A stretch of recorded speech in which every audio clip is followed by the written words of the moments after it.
साथीहरू अहिले चाहिँ हामी छौँ पर्चेस सेक्सनको पर्चेस रिटर्न सेक्सनमा। भन्नाले यहाँ तपाईँ डेट हाल्न सक्नुहुनेछ खोज्नलाई कि कुन डेटदेखि कुन डेटसम्म कुन पर्चेस अर्डर रिटर्न आएको रहेछ।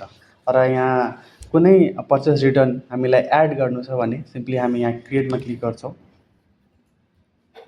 त्यसपछि यहाँ चाहिँ हामी सिलेक्ट गर्छौँ अनि त्यसपछि यहाँ रिटर्न नम्बर के रहेको छ प्रोडक्टको, त्यसपछि रेफरेन्स रिटर्न डेट कुन डेटमा रिटर्न आयो, त्यसपछि यहाँ लिङ्क पर्चेस अर्डर, यहाँ वेयर हाउस, अनि त्यसपछि यहाँ आइटमको नाम के रहेको छ, क्वान्टिटी, रेट, ट्याक्स, यहाँ पनि ट्याक्स, यहाँ डिस्काउन्ट पर्सेन्टेज, अमाउन्ट, त्यो सबै हामी यहाँ एड गरेर चाहिँ त्यसपछि हामी जेनेरेट रिटर्नमा क्लिक गरिसकेपछि चाहिँ हाम्रो पर्चेस रिटर्न क्रिएट हुन्छ।